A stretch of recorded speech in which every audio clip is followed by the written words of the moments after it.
Welcome to the Utah Football Fans Podcast. Please like, subscribe, and share. And as always, go Utes. With BetOnline. And BetOnline is the world's most trusted betting platform and your number one source for everything football. BetOnline has every stat, every matchup, and even live odds and spreads to bet on during the games. Get in on their $200,000 mega contest and pick 5 games against the spread every week for your chance at weekly prizes and a share of $200,000. And then when the game's over, head to their online casino, get in on a game of blackjack or poker, unwind with one of their over 150 slots games. Head to the website today to get in on the action. Bet online. The game starts here. Here we go. Utah-Baylor game. Gary would like to give a little bit of perspective. Go. We'll just sit here. Just sit there. You go ahead and cook. Go ahead and cook, Gary. Go ahead. This is not a rant. Well, I'm not sure what she means exactly because we were just talking. Hey, we did win the game. We did. It was a win. 23-12. And the fact of the matter is, yeah, there was a little bit of a time there. There was a bit of a worry. However, if Cam doesn't go out, we blow these guys out. Oh, it's yeah. 40-12. And honestly, we were fine. We still dominated. But I guess for me,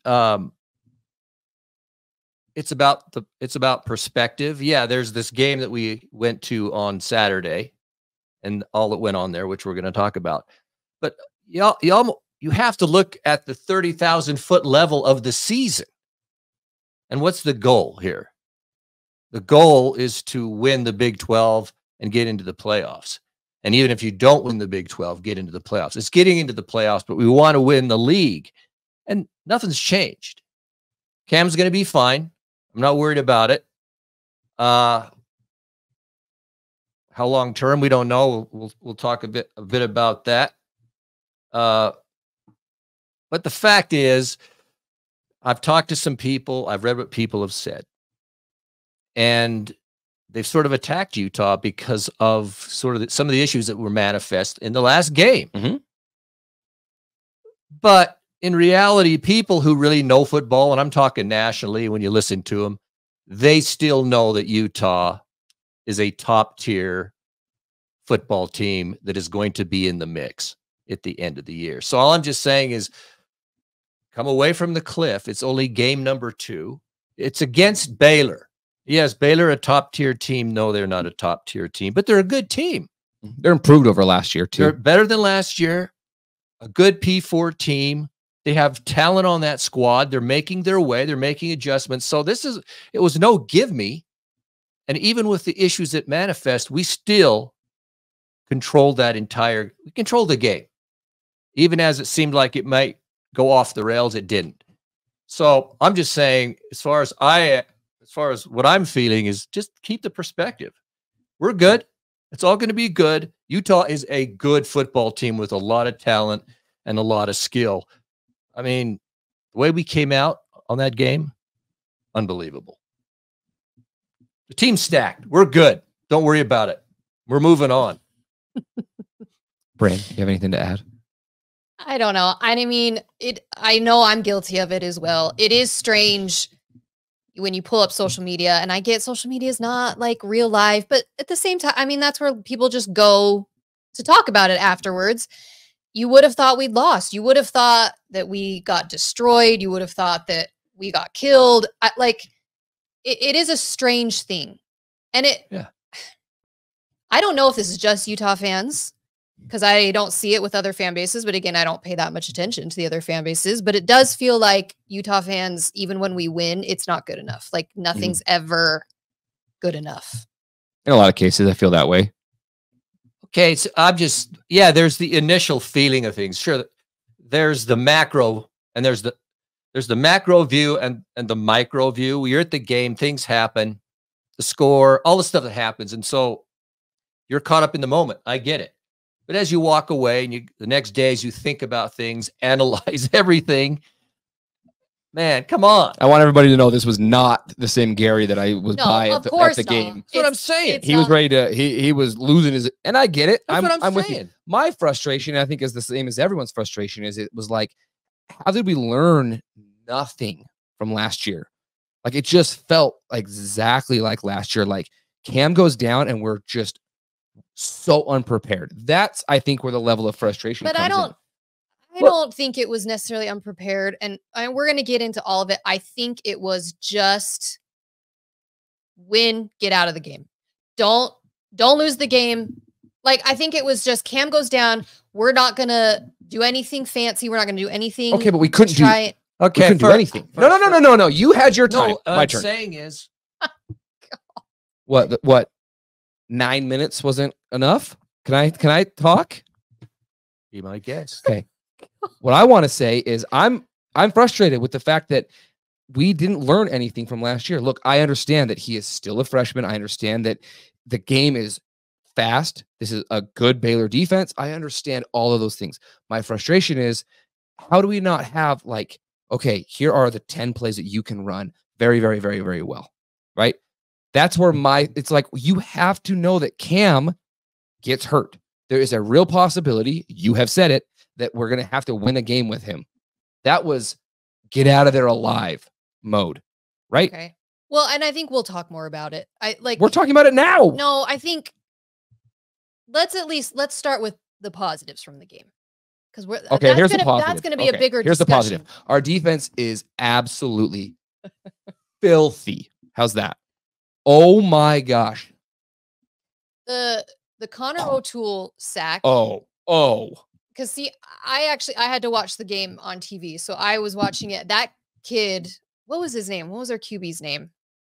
Baylor's QB. I can't remember. Help us. Start with an F, didn't it? Finn. Finn. Yeah. When O'Toole came from behind and sacked it, I mean, that kid got up. He didn't know where he was. He hit him. You could see so hard. his eye. He was just like, "Where am I?" Our defense was amazing. Van Fillinger is he's healthy and he's just a menace. Yeah, our defense is elite. It's one of the best defenses in the country. So thank heaven. No, the defense is, yeah, but you top have line, man. So when you pair that, especially the first half, when you pair that with the offense who is rolling and scoring and they look great and they can run the ball, it's just they're going to be extremely hard to beat with that balance, which is why Cam's got to stay in the game. But the defense, they caused the fumble, which gave us a touchdown, and they block a field goal. I mean, that is defense, and run it in for a touchdown. So we had 2 touchdowns that came off of the defense. I don't know if you've looked at the stats. I mean, obviously the Cam thing and the struggles offensively kind of overshadow everything. Right. But I think the game ball was given to the entire defense. Should be. Yeah, I think remember Witt said that. That's what Witt said. Mhm. But I mean, if you look at the stats in the game, Baylor only had 12 first downs. Yeah, they didn't get a first down until like Third quarter, I want to say. it was late in the second Late quarter. second quarter. And then they kicked a field goal. But they didn't have a first down for almost half the game. He had more first downs. Their total yards were 228 yards. That's so minimal. Okay, that's nothing in today's game. Their passing yards, 115 passing yards. Rushing yards, 108.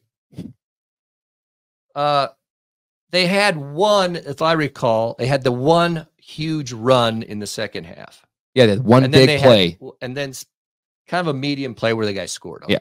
That's about it. It was the same drive. Okay. That was it. Other than that, the defense, so if you look positives of that game, again, is that Utah's defense is unbelievable. Mm-hmm. This is the thing. I think Baylor is a decent college football team. Yeah, I think they're going to win some games. And Utah dominated them and made them look like SUU. Utah would have won that game 42-10. Yeah, so that's a positive. Yeah. Yeah.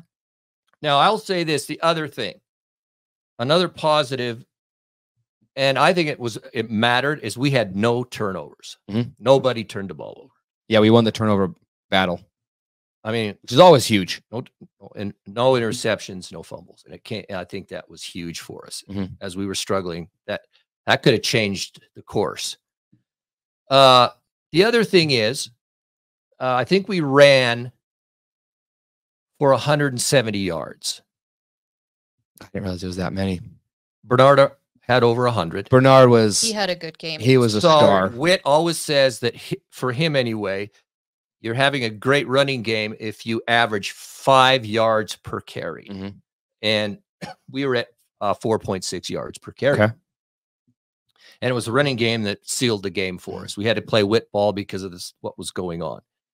So, you know, the rushing game wasn't superior. Typical Utah, 250 yards. No, we had 170. It can get better, but we averaged 4.6. Bernard had, I mean, the dude was over 100 yards. And Witt today in the press conference said that he may have earned the number 1 back spot. I think he did. He's looking really good. We'll see. But anyway, so those are some positives of that game. Anything else comes to mind? Well, I mean, we talked about the defense, but Teo Johnson had a fantastic game. Not only, obviously, the blocked field goal, kick 6, but even you put that aside, even without that, he had a fantastic game. Yeah, he made some big plays, and then Richie had a really good game too. Well, yeah, he played great. He's taken a big step forward. So obviously, Money Parks. So offensively, yeah, Money Parks was money. That first touchdown, good one. That first touchdown with the fake reverse. Reed, yep. If you watch that, go back and watch the fake. Their entire defense shifts, and they have no idea. The where cameraman didn't know. It was such a great play. The cameraman had no idea where the ball was. So, and the thing was, is we were 23-0, and Keithy caught, I think, 1 pass all game. Yeah, we didn't use tight ends. So, you know, there is still a lot to be accomplished. There's still a lot of options. There's still a lot of dudes that with crazy talent that's just, but it was great to see Singer was getting involved early. I mean, he had like 8 targets. And then, you know, what happened. So Singer, though, if you remember, I think he had like 3 pass interference or holdings against him. Plus, he had a couple catches, and then he missed that one by his fingertips. It was almost there. Otherwise, he probably catches some balls, but they're tackling him or holding him or whatever. Yeah. So, I mean, there are some real positives. So it's not like the whole game was garbage. No, absolutely not. No. I don't want to come off that the whole game was garbage, right? Because the first half was very enjoyable. Even the second half with the way the defense, it just took me so back to PTSD of last year. Yeah, okay, that's all it was. And I'm sitting in the stands going, I literally said, I can't do this for another year. If this is what it's going to look like, I just can't just sludge out 8 wins with this kind of, no, we have to be better. We have to. And Witt said that one of the big challenges is that Isaac, being the number 2 guy, he only gets 20% of the reps with the first team guys. So he's not getting those reps and that continuity. So will Cam play this week? No one knows. All right, go negatives. Let's talk about, let's be honest. What was negative about this game? It's just the offense in the second half. That's it. It's Cam number 1. What do you think about the hit? Let's ask what everyone. Dirty as hell. That's what I think about it. I don't care what you say. There's an angle that clearly shows that angle, man. He's out of bounds and he shoves him with his left hand hard, and Cam goes right into the. And if you were at the game, you could hear him hit that. I was down on the side, I don't know, 40 feet from it, and he hit it hard, and it was dirty, and everyone knows. And the fact they didn't throw a flag really pisses me off. I mean, the thing is, cheap shot. It was a cheap shot. It was dirty. Yeah, obviously, you watch the replays, you can see it, but even in real time, it was dirty. Happened, I don't know how you don't throw that flag. No. When a guy goes crashing that hard into something on the sideline, like, it wasn't just from the contact outside of. No, he didn't stumble and bump into it. No. So it still boggles my mind that they don't throw the flag. It also really, I don't understand Utah fans blaming Cam for the injury. I can't be in that. I understand. Yes, he should have thrown the ball away early. However, like Whittingham said, they've talked to Cam so much about this, but if you take away his aggressiveness, you take away Cam. Yep. And so we got to Yes, okay, I get he needs to be a little more careful in certain situations. Why are you staring at me like that? He disagrees with me, I can tell. However, what happened was not Cam's fault. The guy pushed him out of bounds, and then to have a bunch of cooler like it was a freak injury. It was. And it was a late hit. It was a blatant dirty. Late How's that? hit out of bounds. Should have never happened. It's not Cam's fault. Okay, I will just say this. I mean, you have to agree that Cam is somewhat fragile. He's been hurt. His shoulder. I know. 2 knees. Was it 2 knees or the 1 knee? Concussion. 2 knees. Concussion, knee, shoulder, and now something with the hand. And I think all those but one. The Rose Bowl, he got sacked and he hit his head. Yeah. Okay, that concussions are different. That was different, but the other things, look, we need him, as we could see. And so, for instance, just on that play, so he's running, and what happened was, as he's stepping out of bounds, I think he tries to throw the ball even with his left hand. Is that right? Yeah, he tries to get rid of it. Yeah, he did. And so he was sort of off balance. Yeah. And then the guy cheap shot him. So he's so off balance, he got creamed. If he would have going out and just hucks it, he's in total control of himself, and it doesn't happen. I'm just saying things like that. And when he runs, I would rather have him in the game than getting, 25 yards versus 10 or 15 yards. You know what I'm saying? I just want him to protect himself, because in protecting himself, he protects the team. Well, and there's timing with it all too, right? Like, yes, he's incredibly competitive, and I love that about him. And he is going to run the ball, and he's going to put his nose in it when it's the fourth quarter and there's 40 seconds left, and it's the difference between winning and losing. And that's what you want out of your guy.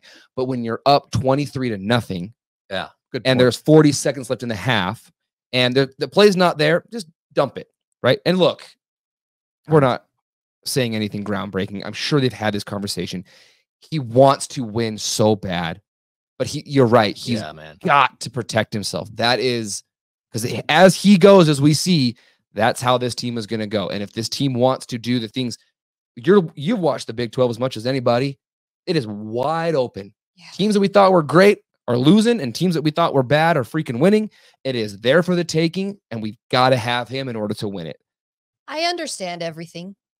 Believe me. She understands everything. I get what you're all saying. I get what you're saying, but I guess what I'm saying is it was a dirty hit. So that's not on Cam. Yeah, like, if the guy just doesn't shove him to the ground, he goes down, gets up, jogs back to the huddle. That was my point, is that it's like, that is not Cam's fault. Yeah, I get it.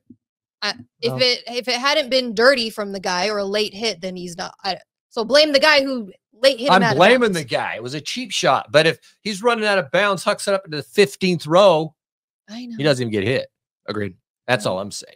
Another negative was the targeting call, which was absolutely targeting. It was targeting. The only benefit of that is that was in the first half. Yeah, like 4 seconds left. 4 seconds. So he missed that half. So he will be back to play against Utah State. So I'm interested now, the Cam situation, your assessment of Wilson and all of that stuff. You started to talk about it. So where you at, everybody, with Wilson? I mean, dang, man, he's getting torn up. He's getting torched, but look, I will come to his defense in this. He is a true freshman playing. He's the youngest guy. He is 18 years old. I mean, you saw him in the presser after the game, and you kind of go, he's a kid still. He's a kid playing the toughest position in sports, in my opinion, right? You go out there and there are dudes trying to kill you, and you have to process everything. You got to know it. I feel like if, like this week, I don't think Cam plays. I'll just say that. I think that they sit him, they rest him. If he now has a whole week and they can say, what are you comfortable doing? Okay, here are the X number of plays. Go execute them. I think we see a totally different Isaac Wilson. Then, hey, get tossed in there against a pretty good Baylor defense. So I'm still patient. Please be patient with the guy. I'm hearing people behind me, literally in the fourth quarter. I heard some dumbass, can I say that? Can he say where's that? our beep button? Say, Gary. I quote, I've seen enough. He might be a good quarterback, but he will never be a great quarterback. That's what he said. And I'm like, he's played like 14 snaps. What are we doing? I mean, so obviously he needs to improve. There's no question. But he is 18. He needs confidence. Like, you think about it. Yes. The skill is there. Like, he wouldn't be named number 2 if the skill wasn't there. So the skill is there. It's the confidence. He's not confident in himself, which I don't really blame him, because think about the situations he was thrown into. Even with SUU, we put him in with like 40 seconds left in the half. at kind of a weird time. Yeah. And I get it, SUU, like, then he played the whole second half, but that was his first college game ever. But then this game, the pressure on him to come in when Cam has been hurt, we all could feel it. Everybody could feel it. You could feel it through the TV. You could feel it. And he has to come in and be the guy. Mm-hmm. That is a lot of pressure. He needs confidence. And Rose, I saw you made the comment about, yes, the Nebraska kid is a freshman also. The Nebraska kid is their starting QB. He gets all the reps. He gets everything in around practice. him. Yeah, it's all built around him. Wilson is not that. He might be this week in practice if Cam's not going to play. But no, look, I agree. They got to do something. They need to build him up, because who knows if Cam's going to last. Make it simple for him. Make it simple. I don't know, man. I'm kind of bouncing around on my thoughts on all this stuff. Because it's one moment I'm ticked, the other moment I'm more merciful toward it all. Okay. As far as Cam playing Saturday, I don't believe in the resting stuff. I think if he can go, he goes. He needs the reps too. So I will say that if he's 100% healthy, he needs the reps with the offense. To solidify. I mean, the guy's played like 4 quarters. He's just back. Yeah, it's true too. So I'm with you. If he's healthy, you play him. This is not a sit him out. No. If his injury, if he can take the pain, it's not going to get worse, and he can be efficient. He needs the reps. Agreed. Dang, I think he's still sort of rusty. Yep. He has missed a few throws that he can't miss going forward, I think. But which is what, yeah. So I will, Whit. We all know Whit. We're never going to know till game time. He's not going to say. Oh, no. They won't. So, and let's be honest, even if he's not playing, he'll be out there suited, throwing in warm-ups. Just to but mess with Wilson, everybody. Yeah. What everyone is saying is that I agree. His youth, his inexperience. But hey, here's the part that does get me. And the PTSD, what you said, James, yeah, that hit me hard. Because we were living it again. Yeah. We survived. It was copy paste. A whole season like that. And I just thought, is this what we're living again? So yeah, it was, at the moment on that day. Well, especially because we didn't know what the injury was. That's true. We thought. Right. I mean, he could have broke his fingers. I'm sitting there going, he broke his hand. Broke his hand, broke his and it was done. And here we go. Yeah. And then Wilson comes in and we can't do squat. So that's the only part that does aggravate me, is that, okay, you have your number one, and yes, we've got a 7-year senior. I think Joel Klatt called him an 82-year. Okay, 10-year senior today. 10 years senior, all the experience, all that stuff. There's going to be a drop off when your number 2 comes in. That's just the way it is. But the drop off was so great. Mm-hmm. That's what frustrated me. Agreed. It wasn't like, okay, yeah, it's their backup. It was like, oh my gosh. It was like. But do look at the other. It can't be like that. And that's coaching, man. I understand. Look at some of these other teams around the country, though, that are dealing with, they lost their number 1 guy. Michigan. JJ McCartney's gone. They're struggling. Oregon, Bo Nix is gone. Oregon, I don't know. Oregon, what's going on with you? Okay, they still score touchdowns though. They do. I understand, but they're struggling because it is a drop off. But yes, I agree. Wilson needs to be better prepared. And so he needs to do better. I agree. It's coaching. The air came out of the place. It absolutely did. We're all worried, but I felt like, if we could have just scored a touchdown, if we could have scored 10 points, we would have all been great. Mm-hmm. One scoring drive would have solved a lot. And it would have felt good for that game. Agreed. But it was zero. couldn't It do was anything. terrible. We had basically one drive to seal the game.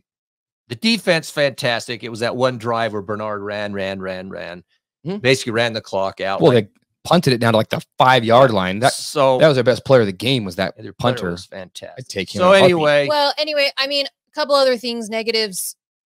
Special teams a little bit. Oh, why are we missing field goals? 7 points.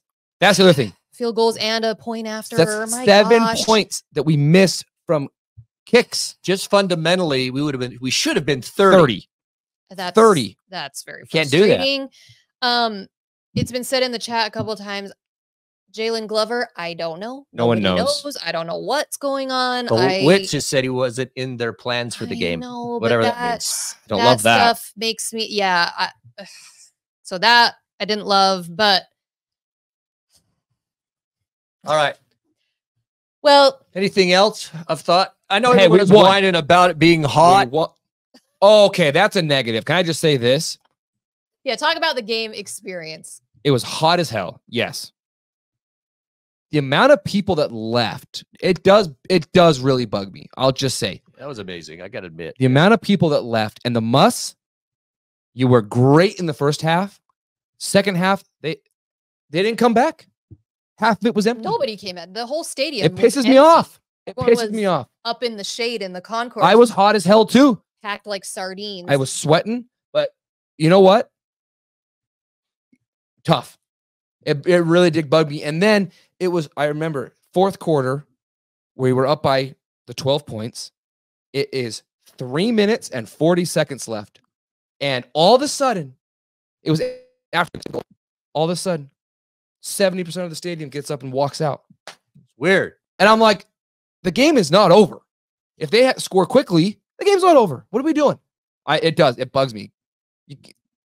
I guess, okay, I'm out. No. Enjoy the heat, because the next time we come back in the stadium, which is when in 3 weeks, It's the end Arizona game, of right? the 28th of September. Yeah, that's not going to be cold. It's going to get cold quick. we go to Utah State, Oklahoma go to State. Oklahoma. No, this weekend we go to I Utah know. State, And then then Oklahoma, Oklahoma State, then we come home. It could very well be cold by then. Not going to be what it The end was. I'm just saying. It'll be colder. And I don't know what's up with Rice Eccles. Yeah, the game was never in doubt. I'm with him. You can say that now. I was nervous. I'm sitting there going, man, we can't do anything offensively. If we have to just keep punting, the defense is going to get tired. They never really did, though, man. I was impressed. Okay, There's so many issues with Rice Eccles. We could do a whole Yeah, not gonna show worry on it. about I that. don't think we're going to talk about it tonight, No. but believe us, we experience it. We know it. I don't know why they can't get it figured out. It is awful. They keep trying different things, and sometimes I just think it keeps making it worse.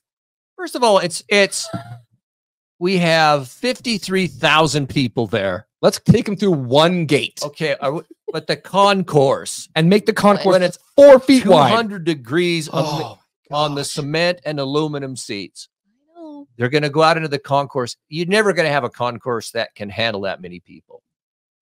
Okay, it's the way it is. But how do all these other just say- stadiums do it? I've been to plenty of stadiums where there's more people in the stadium and it doesn't feel as packed in as Rice Eccles. I don't really give a crap about all that. Okay. Gary, good for you. You never really leave your seat, though. You let everybody else go up and do get Yeah. me some water, get me a Go hot get me a dog, drink. get me a beverage, get me. He These never, guys are liars, by True, the way. actually. he never leaves.